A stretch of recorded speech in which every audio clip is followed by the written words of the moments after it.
Pessoal, bem-vindos. A gente vai tratar hoje da teoria do newsmaking, tá? O que acontece? A gente viu a virada da teoria administrativa no sentido de alargar o seu horizonte de temporal, do abandono de determinadas pretensões, do poder do comunicador social, né? Uma certa elevação da característica do público, que quando a gente tratou da passagem do conceito de massa para o conceito de público, já estava ali preliminarmente colocado, mas que cada vez mais vai ganhar importância essa ideia de que o público pensa pela própria cabeça, toma decisões, etc., né? Enfim, e a gente viu a primeira teoria que tenta, então, ser essa espécie de aperfeiçoamento da teoria administrativa, que foi a teoria do gatekeeper, né? Então a gente introduziu toda aquela parte mais teórica, metodológica, falando do Max Weber, de uma sociologia do trabalho, né? E de como isso acaba se desenvolvendo, mas que é uma linha teórica que a gente pode remontar até o próprio Durkheim, o Adam Smith, quer dizer, bem ao começo lá das teorias do jornalismo, porque essa questão da organização do trabalho, da sociedade ter uma organização em termos de trabalho, sempre foi uma das questões, tá? O que está caracterizando a particularidade, digamos assim, dessas teorias do jornalismo agora é o fato de que o trabalho do jornalista passa a ser o foco, tá? Não mais o trabalho da sociedade como um todo, mas o trabalho específico do jornalista, e aí a gente foi lá na teoria do gatekeeper entender quem que é esse primeiro tipo, digamos assim, do jornalista que a teoria do gatekeeper tenta explicar, né? Que é o jornalista que toma a decisão da publicação. Pois bem, essa teoria aponta então para a ideia de que esse cara é um sujeito normal, que não é nenhum grande participante de uma conspiração que visa enganar as pessoas, manipular as massas e tudo, né? Já no sentido da própria apresentação que eu venho fazendo para vocês das teorias administrativas, né? Quer dizer, essa ideia de que há uma boa vontade, uma boa intencionalidade de quem está fazendo jornalismo, a partir do que colocam, dos instrumentos que essas teorias dão para ele, né? E que esse cara ele está informando a sociedade, né? Com mais das boas intenções, etc. Mas o fato de periodicamente, né, a gente tem que reforçar essa ideia, né, de que esse cara é um cara do bem, que é um cara que não está querendo, né, tirar nenhuma vantagem, etc. Lança a pergunta de por que estão respondendo tanto essa pergunta, né? E a resposta é simples, né? Porque existe toda uma linha de teorias que vão dizer que esse jornalismo se desvinculou de um projeto crítico, né, de construção do público em termos de sujeitos capazes e racionais, que pensem e tudo mais, né? E que continua, então, meio que manipulando as massas. Por mais que a intenção dela seja boa, não deixa de ser uma manipulação. Né? Então, essa pergunta, né, até que ponto a teoria administrativa manipula as massas e até que ponto isso é para o bem e para o mal, é uma pergunta que sempre vai acompanhar as teorias administrativas, não tem como fugir delas. Tá? E aí você vai ter uma resposta ou mais generosa, se você perceber que as pessoas que estão fazendo aquele jornalismo estão mais propensas a pensar no coletivo, na comunidade, na sociedade, né? Ou respostas mais negativas, se aquelas pessoas quiserem ter lucro pessoal, quiserem fazer com que todo mundo compre qualquer porcaria, né? Quer dizer, aí você entra num campo de uma discussão mais empírica, assim, de saber como cada jornal trabalhou, como cada pessoa se portou, etc. Né? Não existe uma regra, né, que faça com que uma pessoa que exerça o jornalismo ela opte pela postura do bem ou pela postura do mal, num certo sentido. Né? e que, historicamente, então, uns vão para um lado, outros vão para o outro e tal. Quer dizer, seria uma coisa da ordem do incontrolável, tá? Então, a gente está num campo teórico que se mobiliza dessa maneira, né? Mas que toma algumas decisões, né, em relação a esse problema, tá? Porque essa crítica de que o jornalismo pode estar fazendo mal é uma crítica que sempre incomoda a quem se liga ao jornalismo, né? Principalmente quem se liga ao jornalismo com uma postura mais positiva, de apostar no social, no desenvolvimento das pessoas, etc. Ou seja, de quem acredita naquele time, digamos assim, do qual ele está fazendo parte, né? E aí, naturalmente, então, o que vai acontecer, né? Nós estamos nesse momento, então, em que surgiram essas teorias mais de cunho da sociologia do trabalho, do jornalista, né? E vai haver, então, uma espécie de desenvolvimento ou de maior abrangência em relação a isso. Então, o gatekeeper estava só preocupado com aquele jornalista que toma a decisão de entrar ou não a matéria. Vai surgir agora, então, uma teoria que vai se chamar newsmaking, que vai querer pegar outros aspectos, vai querer ampliar essa discussão, vai querer entender melhor essa sociologia do trabalho, né? Então, na verdade, a maneira como o Mauro Wolff apresenta essas duas teorias, uma que quase que é o desdobramento da outra, assim, né? Sendo que o newsmaking vai ter uma abrangência bastante maior daquilo que o gatekeeper lançou uma pedra, um pontapé inicial, digamos assim, tá? É mais ou menos dessa maneira como o Mauro Wolff vai expor a teoria do newsmaker. Então, tudo aquilo que a gente já havia falado sobre o gatekeeper meio que é transmitido, né? Quase que é passado como herança para a teoria do newsmaker, né? Então, a teoria do newsmaking, igualmente a teoria do gatekeeper, ela vai ter um progresso metodológico extremamente linear e muito baseado naquela metodologia do Max Weber. Quer dizer, tudo aquilo que a gente falou anteriormente vai caber aqui de novo. Quer dizer, o que está se criando agora é uma tipologia, no sentido weberiano, só que uma tipologia mais ampla do que aquela tipologia do gatekeeper só, que se preocupava só com a questão de entrar matéria ou não. Agora vão se criar outras preocupações que vocês vão ver quais são ao longo da exposição da própria teoria do newsmaking, né? Mas do ponto de vista metodológico, quer dizer, vai se manter aquela linearidade, um progresso fácil de avanço da teoria. Por quê? Porque ela é weberiana, porque todo o instrumental metodológico está já mais ou menos resolvido, né? E da mesma maneira que a teoria do gatekeeper, quer dizer, é uma teoria que vai visitar redações e vai colher dados nas redações de maneira empírica, né? Por meio daquela observação participante, ou seja, o pesquisador vai para dentro da redação e fica lá observando, só que agora, em vez de observar só a função do gatekeeper, ela vai observar uma série de outras questões, tá? Então, nesse sentido, nenhuma novidade até aqui.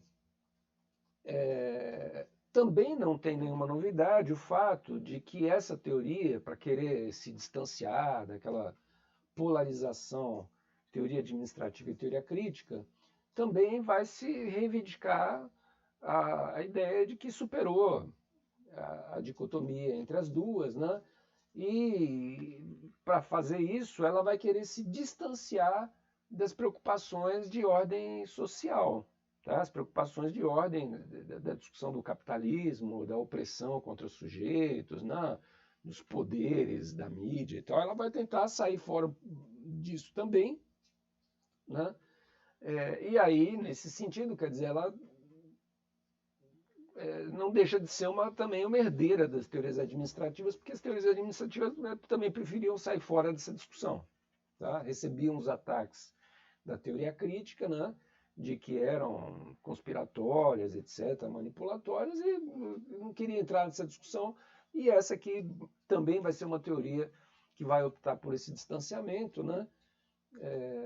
E por isso já vai se encaminhando para vocês, já desde a origem, a ideia de que não deixa de ser um aprimoramento das teorias administrativas e que eu particularmente coloco no mesmo leque das teorias administrativas, apesar do Mauro Wolff deslocar, né, tanto o gatekeeper quanto o newsmaking e dizer que realmente houve superação. Eu discordo dessa tese dele com todo respeito, né, mas acho que são continuadoras da teoria administrativa e por isso eu organizo, inclusive, a disciplina de teoria de jornalismo dessa maneira, né, ver as teorias administrativas e ver agora Gatekeeper e Newsmaker, que nada mais são do que teorias administrativas, só que focadas especificamente em problemas do jornalismo, tá?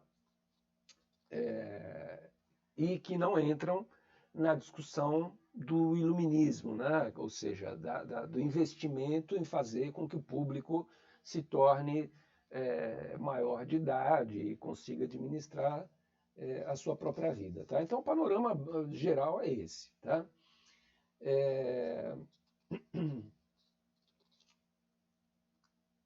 O ponto inicial, né, dessa questão, ela vai partir, então, de algumas novidades que a teoria do Newsmaker vai colocar. Mas antes, deixa eu só fazer um comentário que eu não fiz quando eu falei do Gatekeeper, mas que é importante e que vocês precisam saber também. Quando dialogam com essa discussão a respeito de se é um jornalismo do bem ou do mal, né, se é manipulatório ou se é generoso, né, há uma espécie de pressuposto, quando você pensa essa questão, que é o pressuposto de que o jornalista está intencionalmente tomando decisões, seja no sentido de promover o bem ou seja no sentido de promover o mal, de manipular as pessoas, né? Mas ele está tomando decisões de ordem que a gente poderia dizer conspiratória, quer dizer, ele acha que as pessoas deveriam se dar mal e faz uma certa abordagem informativa, digamos assim, né? Ele assume um determinado time e faz uma certa abordagem informativa, né? Essas teorias que vão trabalhar esse ambiente onde o jornalismo é produzido, né, como o Newsmaker, eles vão dar uma atenuada nisso, né? Porque uma das condições que se coloca como requisito para o exercício de jornalismo é aquela ideia de que você está o tempo inteiro sob pressão, tendo que pegar 50 matérias e escolher duas, né? Quer dizer, é um processo muito violento assim em cima desse sujeito, né? Que toma as decisões jornalísticas e tudo mais, né? E meio que com base nessa reflexão de que ele tem que tomar decisões, às vezes em 2 minutos ele tem que pegar 50 papéis e escolher 2 e passar para frente, de que às vezes, se é que existe uma ordem de manipulação de alguma coisa que é colocada como levando o público para um determinado lado ou outro, né? Se é que isso existe, essas teorias vão trabalhar a ideia de que isso é inconsciente, de que o jornalista toma essa decisão, não é porque ele fala, não, eu vou fazer todo mundo ler essa matéria, porque eu quero que todo mundo leia, porque eu acho que as pessoas têm que pensar isso, né? Não, é porque ele tinha 50 matérias na mão, tinha que escolher duas. Aí ele pegou a do ônibus e pegou a do avião, entendeu? Podia ter pego do navio, podia ter pego do boi, né? Enfim, eram matérias que ele tinha à disposição, ele selecionou duas e colocou aquelas. Quer dizer, ou seja, se houve alguma ordem de manipulação, seja de tentativa de convencer alguém de alguma coisa, ou mesmo que seja só de agenda 7, enfim, qualquer ordem de manipulação que tenha existido ali, essas teorias vão trabalhar um pouco a ideia de que isso seria inconsciente, quer dizer, que o jornalista fez isso porque as condições de trabalho exigem que ele tome decisões, né? E que essas decisões nem sempre são um negócio totalmente pensado, até porque ele não tem tempo para ficar pensando aonde que vai levar as decisões que ele toma, né? Ele tem que tomar na hora, ali no calor da hora, a decisão e tal. Então, cria-se esse conceito que faz parte, né, dessas teorias que a gente está trabalhando agora, que é o conceito de distorção involuntária. Isso é um conceito novo, diferente, né? Por isso eu estou frisando um pouquinho essa questão para vocês, né? De que surge a ideia de que se é que o jornalista distorceu realmente alguma coisa, pode ter sido sem querer, né? Ele pode não ter tido intencionalidade e ele distorceu porque ele tinha que escolher 3 matérias e escolheu 3 de 50, as outras 47 ele jogou fora. Quer dizer, você pode chamar isso num certo sentido de distorção, tá? Mas que isso seria involuntário. Veja bem, esse tipo de argumentação ele é bastante reativo, digamos assim, há uma abordagem, né, que se faz de vez em quando justamente condenatória do jornalismo, né? Quer dizer, aquela coisa, o jornalismo divulgou tais matérias e não falou daquela, né? E vira e mexe a gente vê esse tipo de colocação sendo levantada contra o jornalismo, né? O jornalismo está caminhando para matérias assim, assado e tal, não sei o quê, que pode ser explicado então de duas maneiras, né?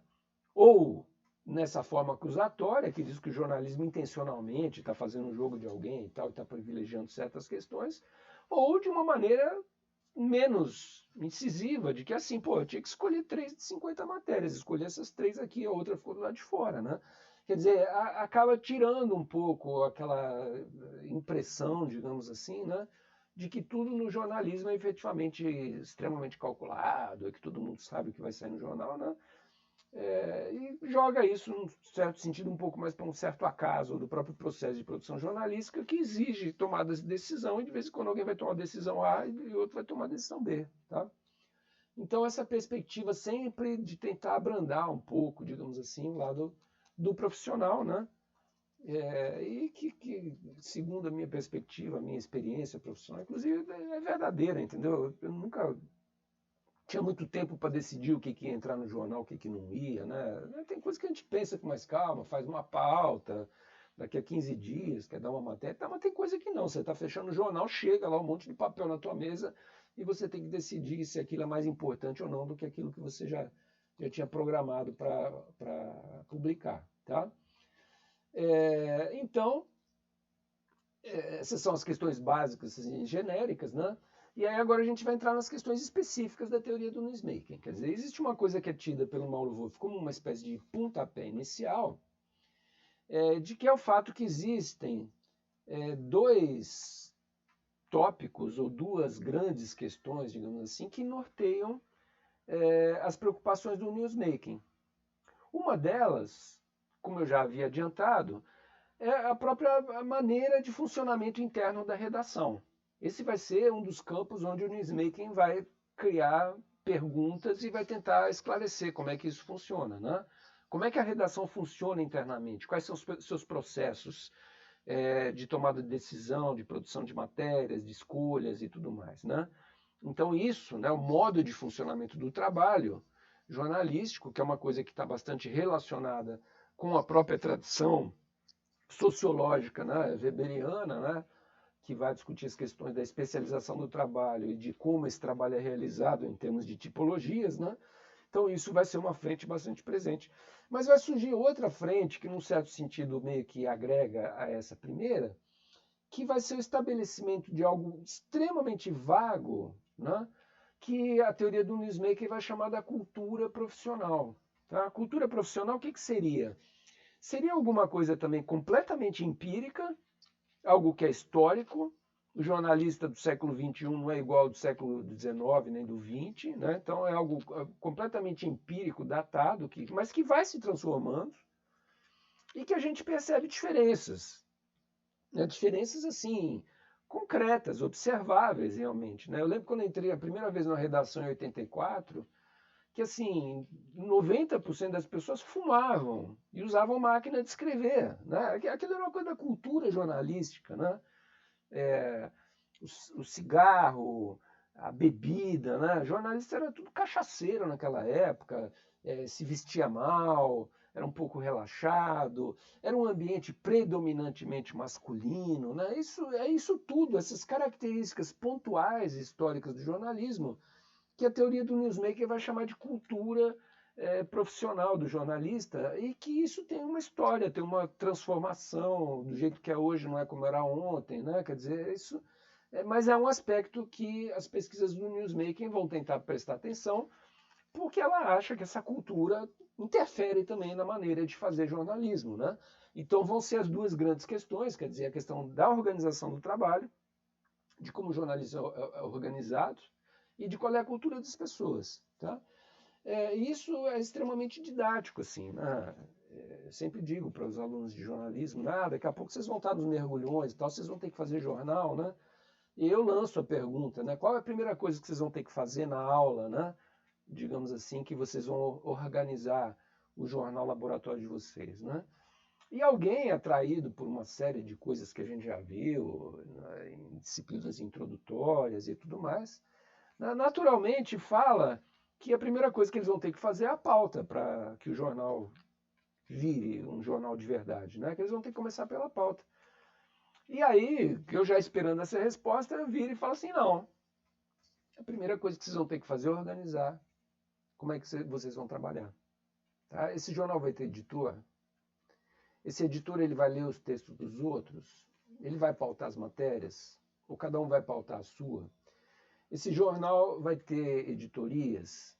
Quais são as editorias que o seu jornal vai ter? Vai ter educação, né? Vai ter economia, vai ter política.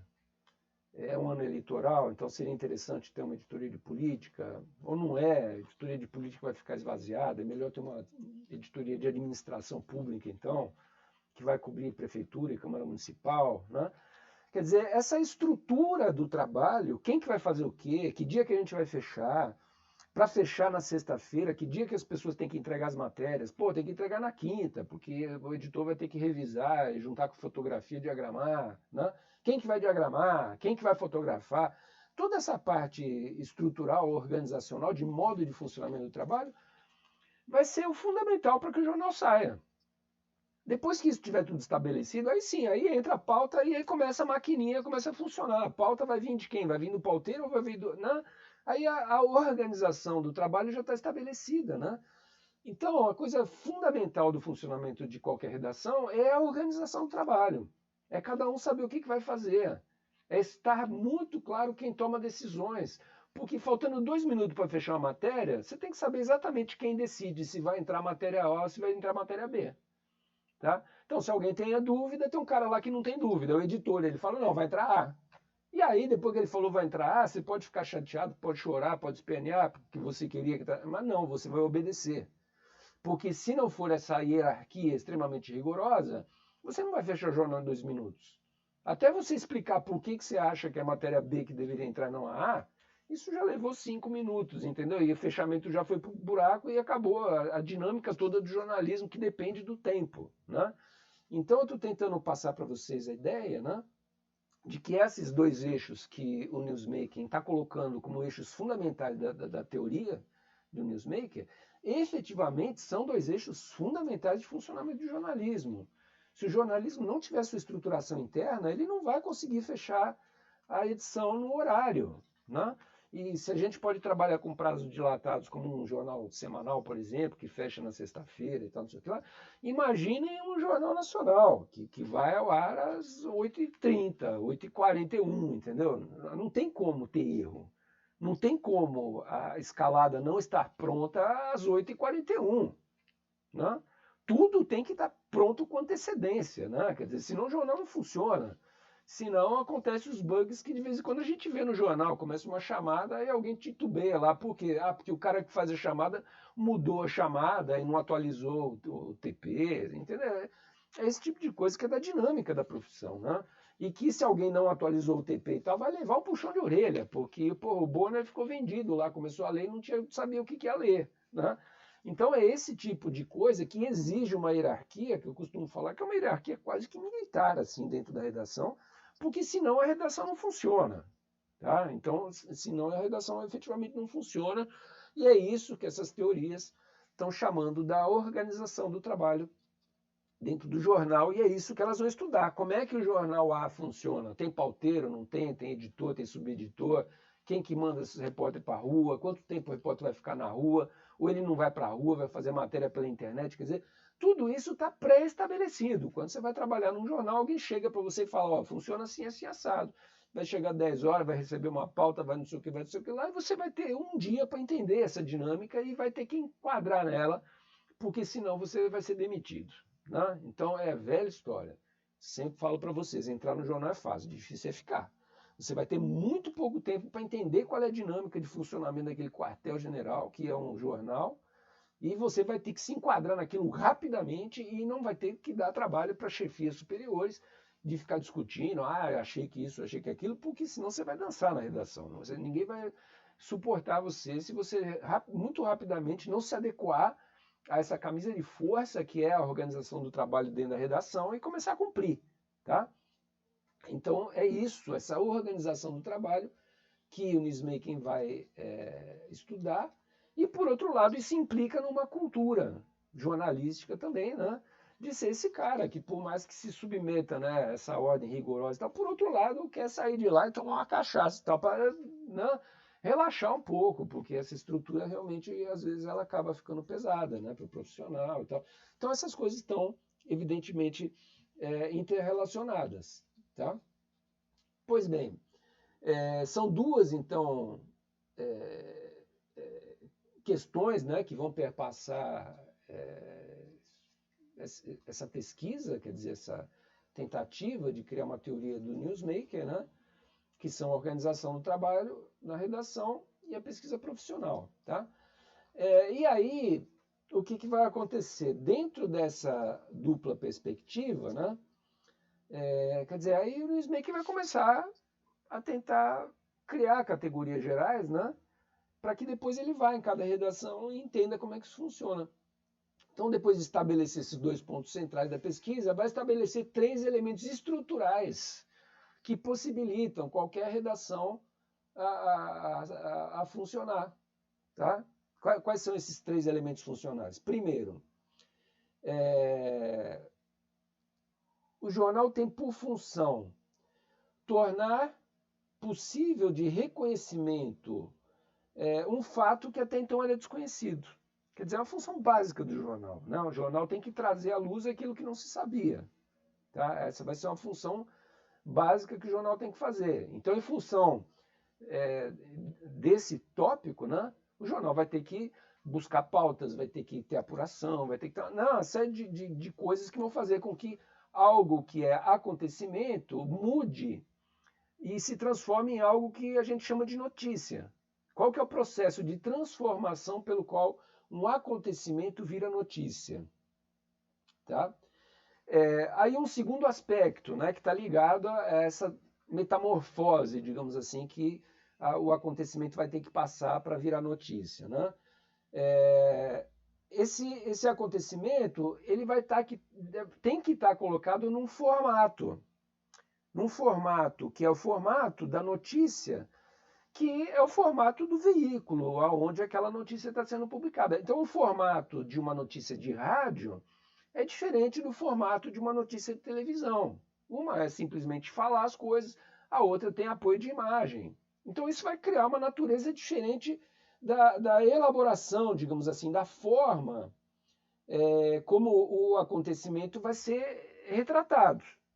E uma preocupação básica também relacionada a essa questão da formatação, digamos, da notícia, né, é o fato de que a notícia tem que ser apresentada também como uma coisa que tem um certo caráter de generalidade, digamos assim.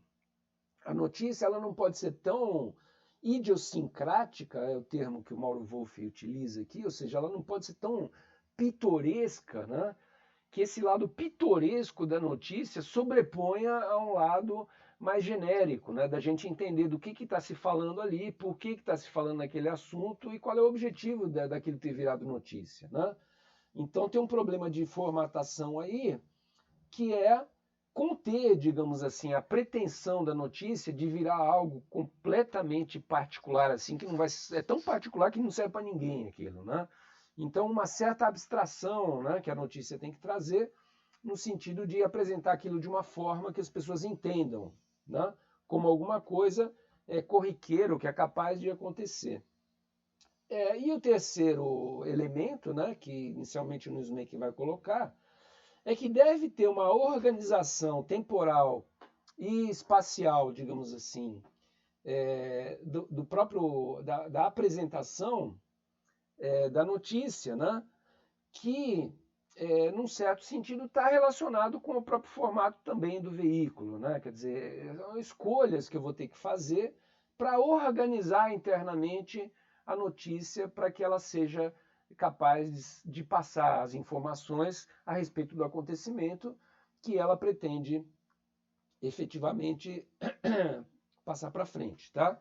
Então seriam esses 3 eixos básicos, né? quer dizer, de reconhecimento de um fato que pode se transformar em algo de caráter noticioso, do reconhecimento de que isso tem que ser apresentado de uma forma que seja uma forma um pouco genérica da notícia, que se sobreponha às suas peculiaridades, tá?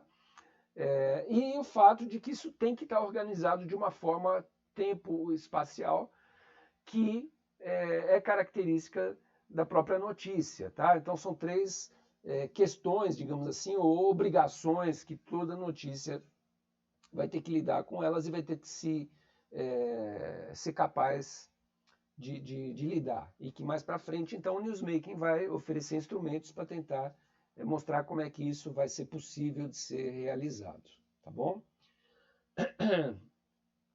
A primeira função dessas, né, que é o fato de você ter acontecimentos e de você ter notícias, e de que os acontecimentos vão servir como uma espécie de matéria-prima, a partir da qual o modo de funcionamento do trabalho jornalístico, junto com a cultura que aqueles profissionais carregam, vai processar, num certo sentido, para que a notícia se materialize, né? E daí vem a própria terminologia, né? Newsmaking, né? O making é o fazer da notícia, né? Como essa notícia é feita, é fabricada, né? A partir dessa matéria-prima que é o fato. Quer dizer, vão haver, então, características, né? Que vão transformar, então, né? Vão fazer o acontecimento passar por dentro dessa engrenagem para que ela resulte num produto apresentado em forma de notícia lá no final da engrenagem, tá? Então o Mauro Wolff começa dizendo, dentro dessa perspectiva dessa engrenagem, né?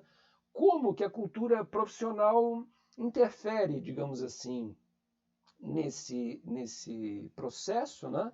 E aí ele vai definir, então, o que é cultura profissional, segundo essa perspectiva, né? Quer dizer, é um emaranhado de retóricas de fachada, astúcias táticas, ou seja, um emaranhado de maneiras como as pessoas conversam, como as pessoas se relacionam, né? Retóricas de fachada, quer dizer, como é que o editor fala com o pauteiro, como é que o pauteiro fala com o repórter, como é que o repórter se reporta ao editor, né?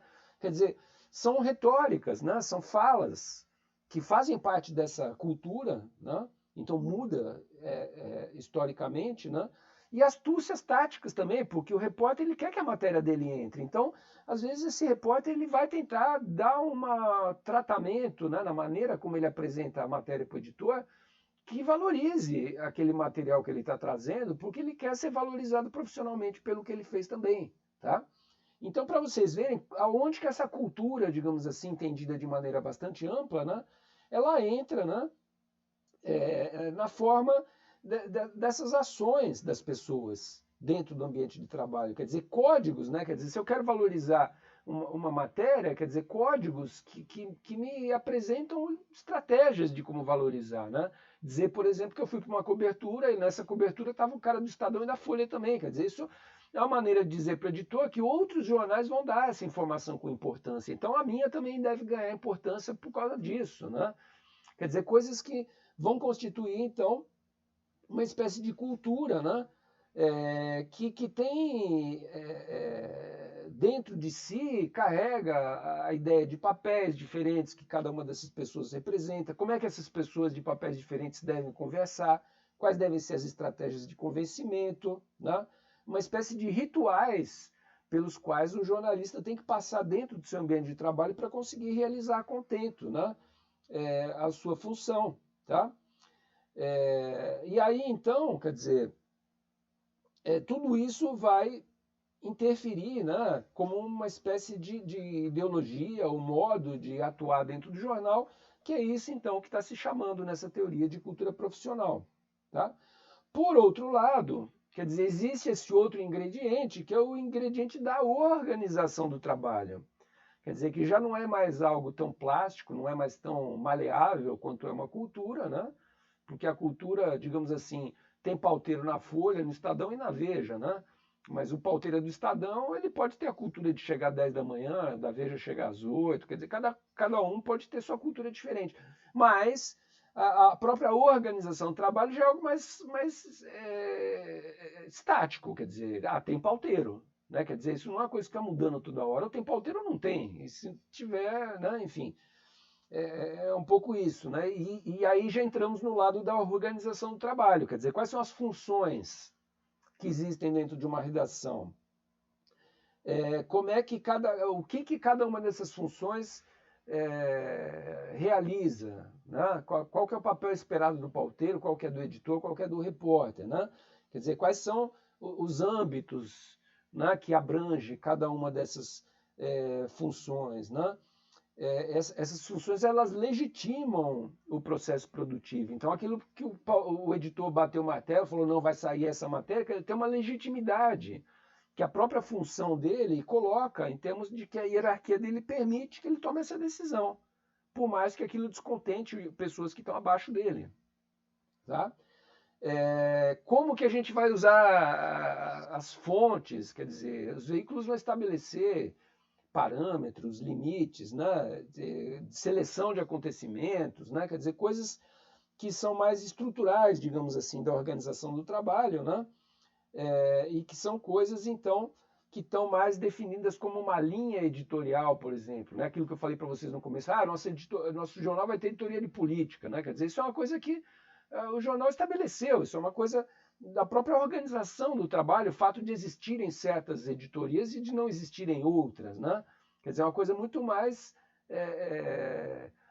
assim, que não muda o tempo inteiro, né? Que é uma coisa da ordem mesmo do trabalho, de como a coisa funciona muito mais fixa, né? Que estabelece, então, critérios, relevância e tal, que vão ter esse papel, digamos assim, de organizador, né? Para que o jornal consiga transformar as informações em notícias, tá? Esses são os dois requisitos básicos, quer dizer, a cultura profissional e a organização do trabalho, tá? Estabelecida essa base, quer dizer, aí a teoria do newsmaking vai começar a desenvolver alguns detalhes, digamos assim, desse processo, né? O primeiro detalhe que ela vai estabelecer é a ideia de um conceito que eles vão chamar de noticiabilidade, tá? O que é essa noticiabilidade?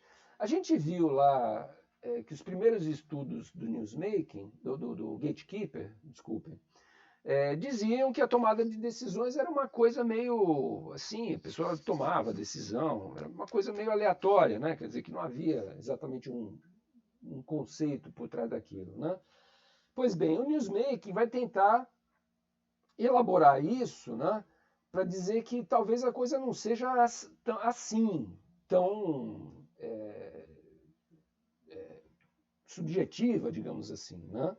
Que seria possível, pelo menos, se alguma redação optar por isso, ter alguma coisa que se chamaria de critérios de noticiabilidade, né? O que seria noticiabilidade? Seria uma espécie de critério que também não deixa de ser subjetivo em algum grau, né? Mas que é alguma coisa que vai medir, digamos assim, dar uma espécie de nota para as matérias, né? Que vai mostrar que certas matérias têm uma nota maior do que outras, digamos assim, né? Que a gente consiga criar uma espécie de moeda comum a partir da qual você consiga, digamos assim, dar um valor para as notícias, né? E fazer com que aquilo ganhe, digamos assim, a partir desse critério, noticiabilidade, que seria alguma coisa que a gente poderia começar a tentar cercar, digamos assim, para definir no sentido de o que as redações poderiam adotar como critério para escolher quais são os assuntos que devem entrar ou não nos veículos, né? E aí, nesse sentido, quer dizer, a própria noticiabilidade, ela vai estabelecer alguns critérios que seriam os critérios que, a princípio, deveriam ser avaliados, né? Quando a gente está preocupado, digamos assim, em medir, né? O conceito de noticiabilidade ainda não é essa medição, né? Mas é a ideia, é a proposta de que pode existir uma medição e de que isso, se for estabelecido, a gente vai chamar isso de noticiabilidade e que isso pode ser utilizado como um critério para deixar digamos assim, matérias entrarem ou não, ou terem privilégios sobre outras e tudo mais, né? Dentro desse aspecto, tá? E aí, quer dizer, vão começar a se estabelecer objetivamente o que deveriam ser esses critérios de noticiabilidade. A noticiabilidade é aquilo que quanto mais alto for, maior é a chance de um determinado assunto que é matéria-prima virar uma notícia que é produto final. Tá? Então é um pouco essa tentativa inicial de começar a colocar nessa estrutura de newsmaking, de produção de notícia, né, um valor que seja um valor que possa ser mensurado e que possa entrar como um critério, então, de transformação de assunto bruto em notícia. Né? Quando o Mauro Wolff está discutindo esse critério de noticiabilidade, ele vai justamente discutir qual é a base do problema que está por trás da necessidade desse critério. Né? A base do problema é o seguinte: existe muito mais assunto do que existe notícia. Quantitativamente, a quantidade de assunto que existe é quase infinito. Né? Eu posso dizer, eu gravar uma aula é um assunto, é uma coisa, é um fato. Né? Chover é um fato, ter uma batida na esquina é um fato, cair um andaime de um prédio é um fato. Né? Quer dizer, a quantidade de fatos que acontece no mundo é um negócio infinito, é um número, não é infinito, mas é um número tão grande, né, que seria impossível quantificar. Né? Infinito nesse sentido, um número inestimável, uma coisa que não dá para saber a quantidade de coisa que está acontecendo. E os jornais são obrigados a chegar lá no final da edição e ter 360 assuntos que viraram notícia. Né? Quer dizer, o filtro pelo qual o jornalismo tem que escolher, digamos assim, o que colocar nas suas páginas, o que transmitir nas suas ondas, né? É um filtro muito violento, é muito rigoroso. É uma desproporção de quantitativa violenta, imensa. Até por isso pode surgir a ideia de que isso é muito aleatório, de que não tem intenção nenhuma nessa seleção, que a coisa é meio loteria. Né? Pois bem, isso é verdade. Então, por isso, para tentar reduzir, digamos, o caráter loteria dessa seleção, a necessidade de surgir um conceito como de noticiabilidade, que vai, então, servir para que algo vire notícia. Né? Então, a primeira coisa a entender, quer dizer, é o que é esse processo justamente de transformação da notícia. É o processo pelo qual algo que é um fato passa pelos filtros da forma de funcionamento do veículo e também da cultura jornalística daquelas pessoas que trabalham ali. E lá no final da esteira, digamos assim, surge a notícia. Tá? Então a notícia ela é vista a partir de então como uma espécie de produto de um processo. Tá?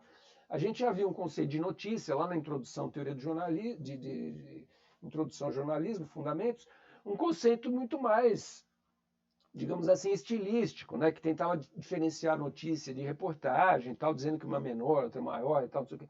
Agora a gente já está introduzindo uma nova conceituação de notícia que diz que notícia é o produto daqueles fatos que foram que passaram pela esteira, né, do newsmaking e que desembocaram lá no final em alguma coisa que é uma notícia. Tá? E qual que seria a relação quantitativa entre fato e notícia? Seria de que tem muito fato, uma quantidade quase inestimável de fatos que ocorre e a quantidade de notícias dá para contar. Se alguém tiver paciência, pega lá a Folha de São Paulo e folheia o jornal e fala: a Folha de hoje tinha 1.537 notícias. Né? Quer dizer, alguma coisa quantificável e num número relativamente pequeno, perto da imensidão de acontecimentos que são fatos. Então tem que existir algum critério de filtro para que a gente diga, não, a batida de carro da esquina não tem importância, mas o andaime que caiu tem, porque caiu na cabeça de uma pessoa e matou. Né? Enfim, aí a gente vai voltar a discutir o que seria então a noticiabilidade, que é a tentativa de estabelecer esse critério, né? E estabelecer, enfim, quantidades, né? Como é que a gente vai mensurar isso? O que essa teoria vai tentar fazer um pouquinho mais para frente também, tá? Mas enfim, já dissemos que existem critérios de noticiabilidade. O que é a noticiabilidade? Que é uma espécie de medidor, né? Que vai apontar para um valor da notícia. E, por fim, o que é notícia? Né? Quer dizer, A noticiabilidade tanto vai indicar o valor da notícia, que a notícia andaime tem mais valor do que a notícia tal, né? Quanto também vai servir de filtro, quer dizer, o que vai virar notícia, aquilo que tem valor, e o que não vai virar. Pô, bateu o carro na esquina, não vai nem ser notícia, né? Entendeu? É um quantitativo, então, que serve de duas formas. Primeiro, para valorizar notícias em relação a outras, e segundo, de pegar e perceber que tem fatos que nem notícias são, não adianta colocar aquilo lá dentro, tá? Ou pelo menos não vai entrar porque tinha 5 espaços para colocar matérias e essa aqui é a sexta, é a sétima, né? Ficou de fora, tá? Então alguma coisa prática do modo de funcionamento do jornalismo que facilita também a vida do jornalista, tá? Pois bem, esse modo, digamos assim, pelo qual a notícia vai ser trabalhada para que ela se torne notícia, ela vai ser, diz aqui o Mauro Wolff, um dos elementos fundamentais de legitimação do jornalismo. Tá? Uma das coisas fundamentais desse processo é buscar o quê? Buscar objetividade, buscar não ter erro, buscar ter furo. Né? A gente vai ver que são coisas que esse modo de produção do trabalho jornalístico vai buscar evitar. Como? Ah, não pode ter erro, como? Pô, coloca 2 caras para ler matéria, um lê, outro revisa. Né? Você vai criar, então, onde você tem elementos críticos, né? Você vai criar redundâncias. Ter 2, 3 profissionais trabalhando numa coisa que parece ser mais ou menos a mesma. Por quê? Porque você não quer que tenha erro ali. Tá? Então são decisões da estrutura jornalística, né, que vão aperfeiçoar o jornal, a ponto de um jornal ter muito menos erro do que um blog. Por quê? Porque o blog o cara faz sozinho, ele mesmo faz, lê e revisa. Né? No jornalismo, não. Você pode ter um cara que lê e um outro que edita. Né? Então, são mecanismos de funcionamento que também têm essa pretensão de virar para o público e falar assim: olha, você ganha mais assistindo o Jornal Nacional do que vendo o blog do Bonetti. Por quê? Porque no blog ele está fazendo sozinho. Tem critérios qualitativos ali de elaboração dessa notícia que ele não vai conseguir fazer tão bem sozinho como eu, Folha de São Paulo, Estadão, então faço com 400 jornalistas trabalhando todo dia ali para conseguir. Tá? Então isso acaba, esse modo de trabalho, a estruturação da própria redação acaba se tornando um grande critério de valorização do jornalismo que faça com que ele tenha muito menos fake news do que a divulgação de WhatsApp e tudo mais, né?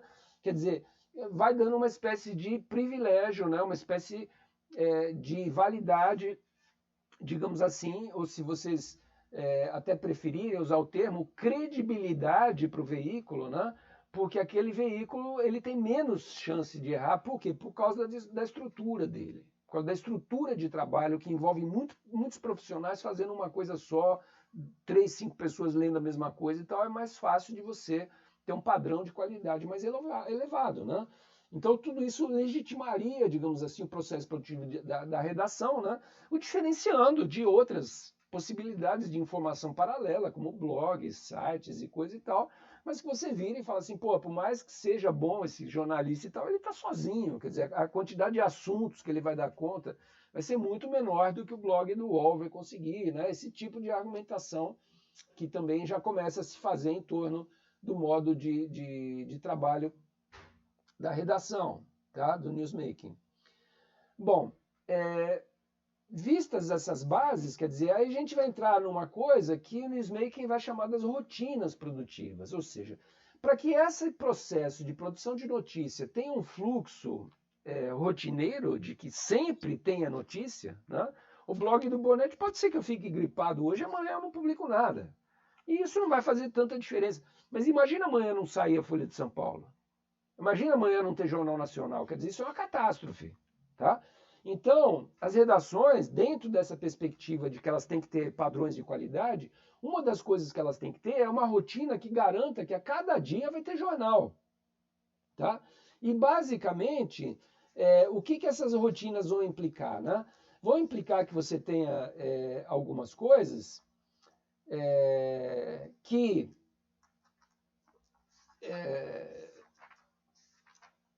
vai se chamar das rotinas produtivas e que assim, eu estava tentando achar o termo aqui, porque o termo que foi traduzido para português de Portugal não é muito bom para a gente. Eles traduzem como recolha, tá? Mas a ideia que está por trás dessa rotina produtiva, que eles chamaram na tradução portuguesa de recolha, é a ideia de captação de notícia. Tá? A ideia de que você precisa pautar o jornal, de que você precisa mandar repórter para a rua. Né? Ou seja, é o processo pelo qual essa engrenagem do jornalismo vai para a rua, vai para os fatos e traz eles para dentro da redação enquanto informação.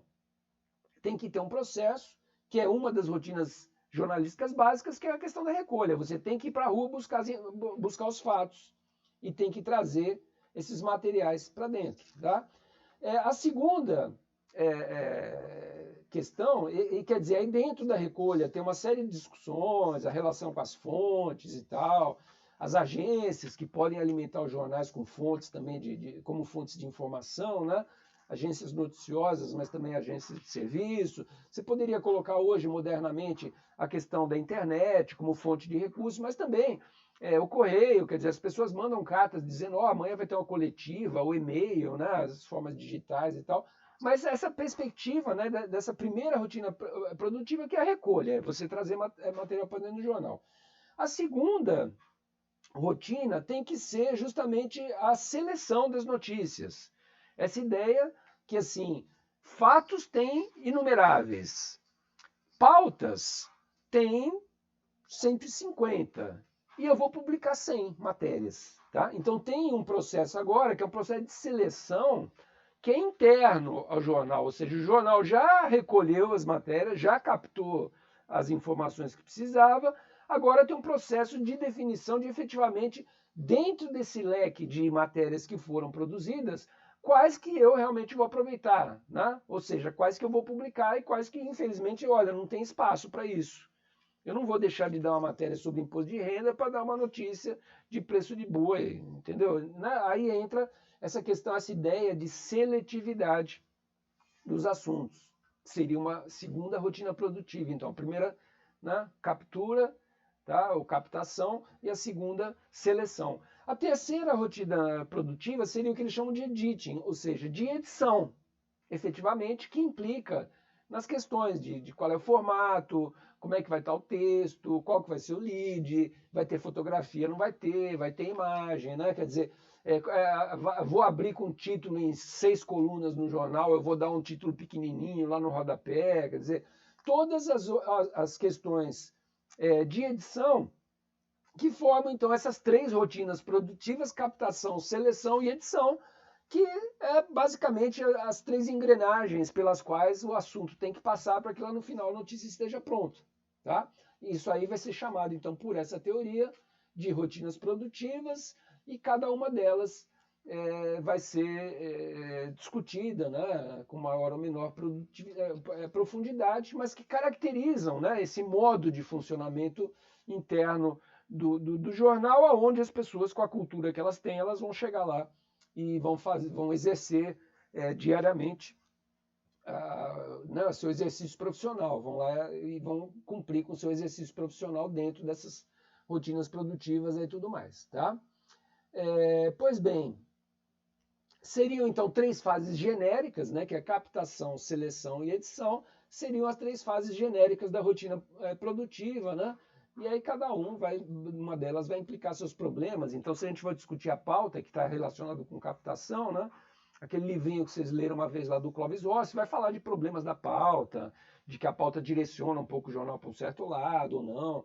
Quando vai se falar de seleção de notícias, a mesma discussão vai entrar em jogo. Quer dizer, 2 repórteres vieram com notícias importantes e tem espaço para dar uma só. Quer dizer, qual que vai ser o critério de seleção? Por que eu vou privilegiar o assunto do repórter A e não do repórter B? Quer dizer, aí tem uma série de detalhes, né, internos de como isso funciona em cada jornal e tudo mais, que são objetivo da investigação da teoria do newsmaking, tá bom?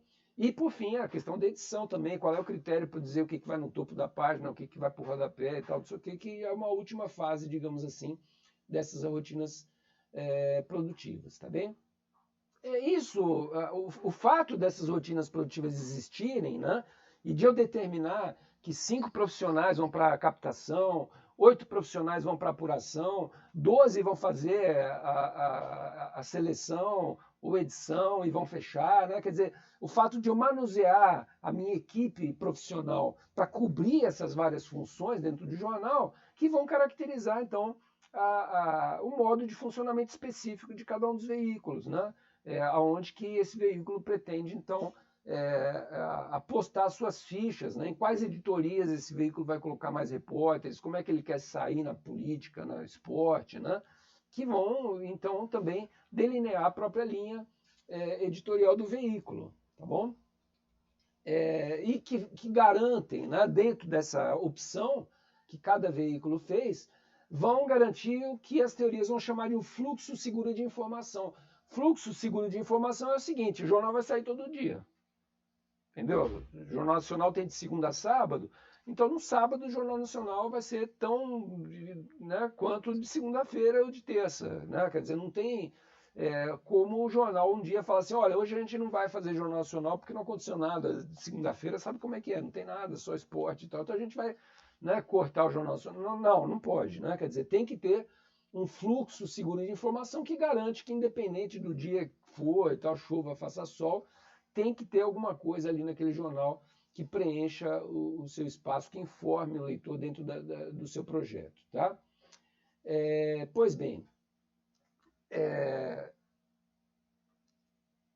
entrando agora na questão da noticiabilidade, dos valores da notícia, como que essa teoria vai trabalhar a questão do valor notícia? Né? Ela vai trabalhar da seguinte maneira: tá? Que vai ser tanto critério para captação da notícia, porque a notícia vai entrar na pauta ou não, quanto também de seleção. Né? Quer dizer, essas duas partes das rotinas produtivas estão ligadas a isso que eu vou falar agora. Você vai estabelecer, então, algo que essa teoria vai chamar de valor notícia. Tá? O valor notícia, o que seria?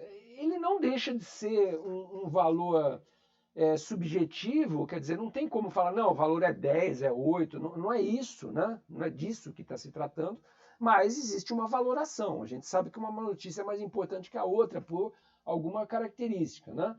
E quais são as características que devem ser levadas em conta e qual é o peso delas, né? É justamente aí que entra a questão da subjetividade. Por quê? Eles vão elencar 4 características, tá?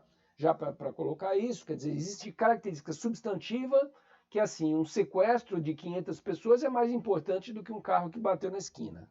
Evidentemente, existe uma característica substantiva que quando a gente bate o olho numa notícia, a gente sabe que aquilo é importante ou sabe que aquilo não é tão importante assim. Tá? Isso ele chama de característica substantiva. A disponibilidade do material é um outro critério também. Pô, o sequestro de 500 pessoas pode ser importantíssimo. Agora, eu não sei nada do que aconteceu lá no sequestro. Eu não sei ainda quem sequestrou, quem não sequestrou, quem que são as pessoas, em que lugar que eles estão. Quer dizer, a disponibilidade do material para o jornalista é uma coisa que pode ser um diferencial.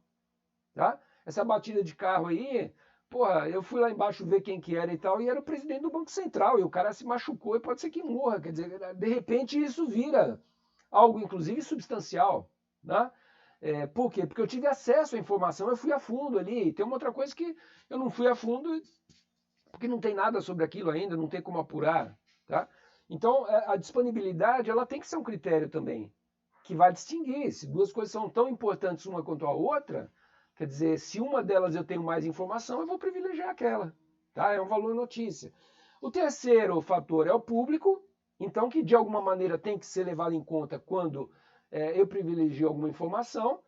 Tá? Então eu sei que se eu for falar alguma coisa da Anitta, isso vai ter público, entendeu? As pessoas estão preocupadas com isso, por mais que eu ache aquilo uma bobagem, né? A coisa mais insuportável do planeta, mas eu vou ter que fazer a notícia, porque aquilo vai ter uma repercussão positiva junto ao meu público. Né?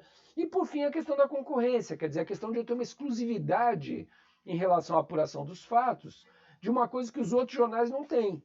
Tá? Então esse elemento de concorrência seria o quarto elemento. Tá? Então, elemento substantivo, disponibilidade de material, o público e a concorrência. São os 4 fatores, digamos assim, que devem ser considerados para construir o valor notícia. Né? E o valor notícia, nesse sentido, quer dizer alguma coisa que eu vou pegar um determinado fato e vou falar, olha, esse fato aqui é mais substancial do que esse outro. Quer dizer, aí começa um jogo comparativo das coisas.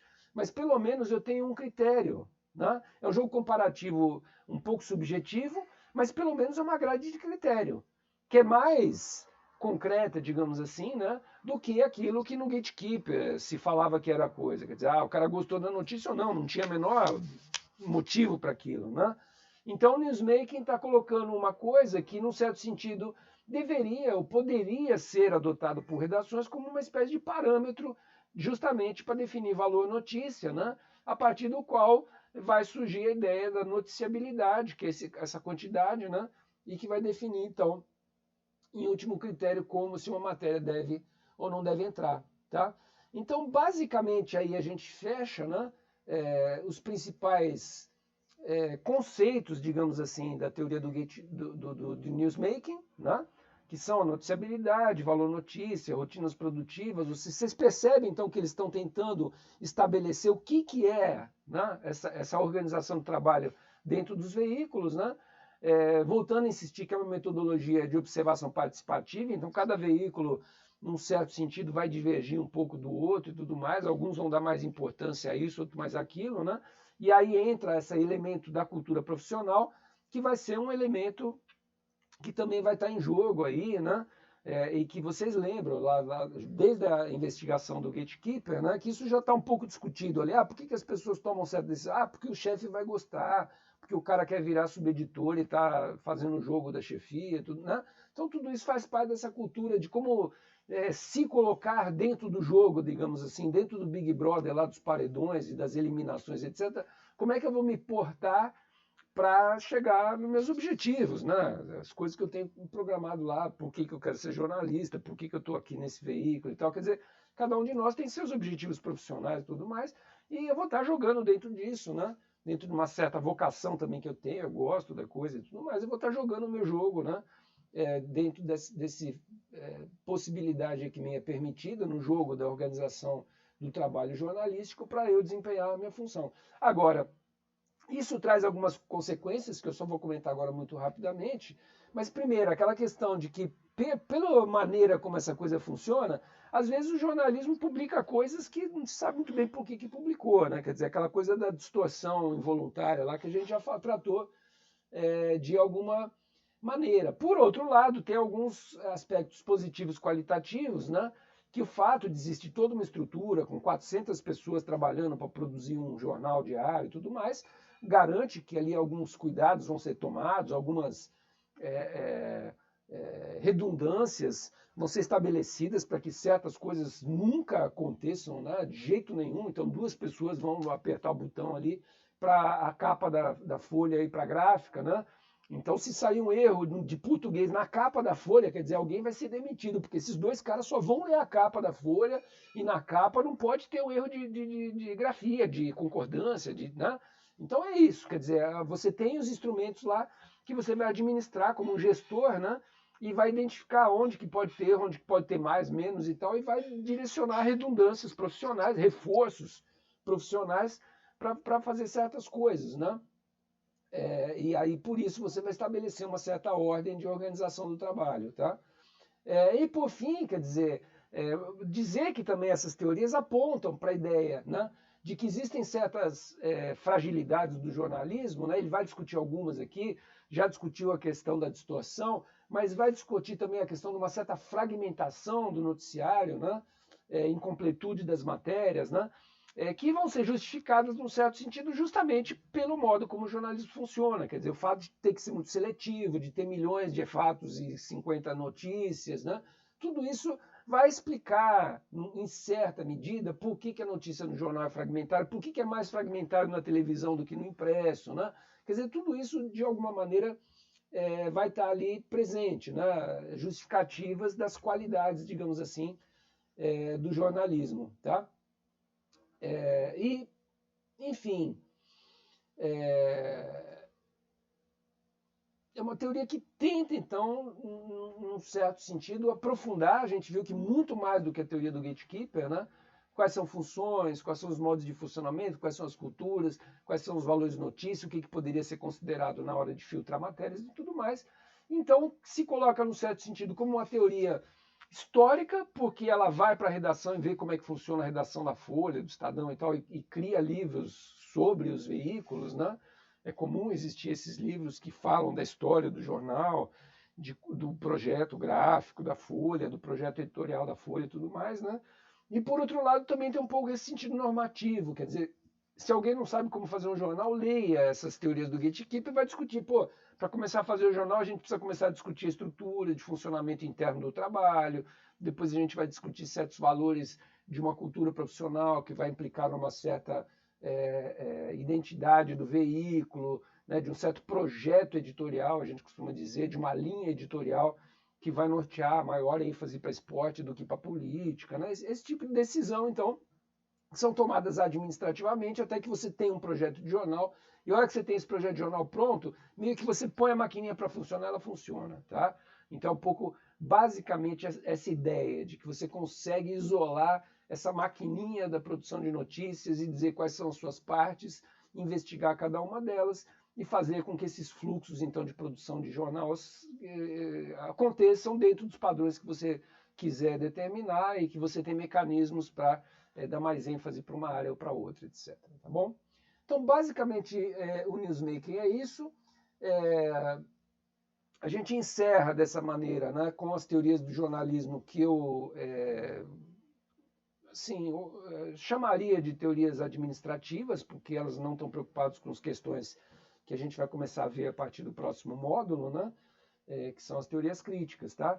Então a gente encerra aqui agora com essa newsmaking, as teorias administrativas, e, num certo sentido, quer dizer, eu explico para vocês agora, então, por que a ordem como eu apresento a disciplina de teoria de jornalismo é essa, quer dizer, revisar as teorias da comunicação como teorias do jornalismo, quer dizer, né, enfatizando certas questões que estavam lá, puxando realmente a sardinha para o lado do jornalismo, e até deixando algumas teorias de fora realmente, que não contribuem muito pouco para o próprio jornalismo, né? Mas criando uma espécie de simbiose entre teoria da comunicação e teoria do jornalismo, né? Mas que é uma revisitação das teorias da comunicação com um olhar um pouquinho diferente, né?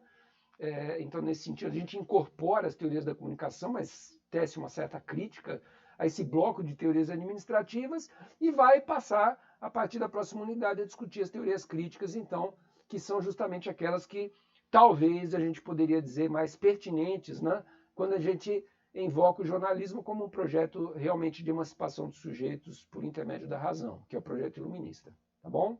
Valeu, pessoal. Até a próxima, então.